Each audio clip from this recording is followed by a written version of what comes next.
Donald Trump's lead envoy on Ukraine has delivered a stark message to Europe.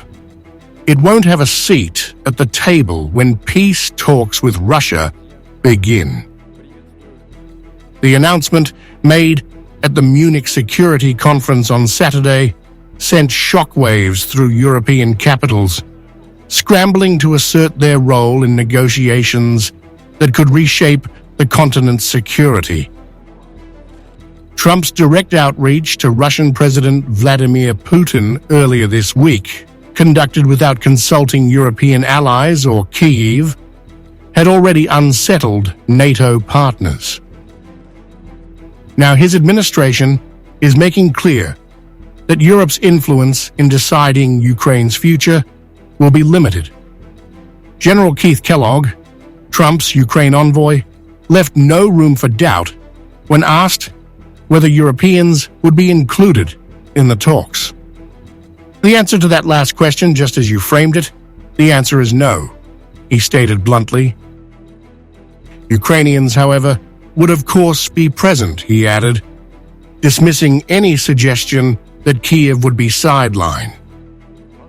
The remarks triggered immediate backlash. In a joint statement, EU officials demanded a seat at the table. Finland's President Alexander Stubb, speaking at the same conference, warned that Europe could not afford to be a bystander in decisions about its own security. NATO Secretary-General Mark Rutte echoed this frustration, urging European nations to stop lamenting their exclusion and instead take decisive action. Can I be very honest about my European friends? I really believe what Europeans have to do now is to come up with the concrete plans. One, to get more military aid into Ukraine. Secondly, to get more training into Ukraine.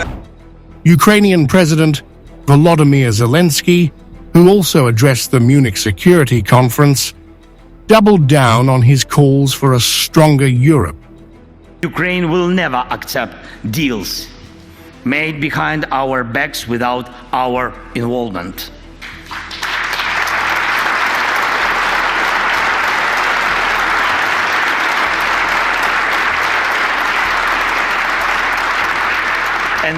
And the same rule should apply to all of Europe.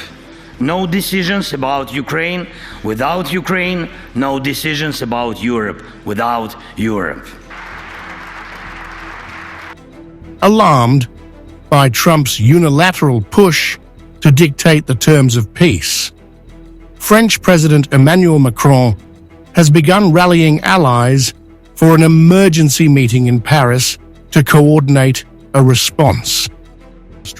With Washington shifting its focus to border security and countering China, European leaders now face an urgent reality. Unless they assert themselves, they risk being reduced to spectators in a high-stakes negotiation that will shape Ukraine's future and their own.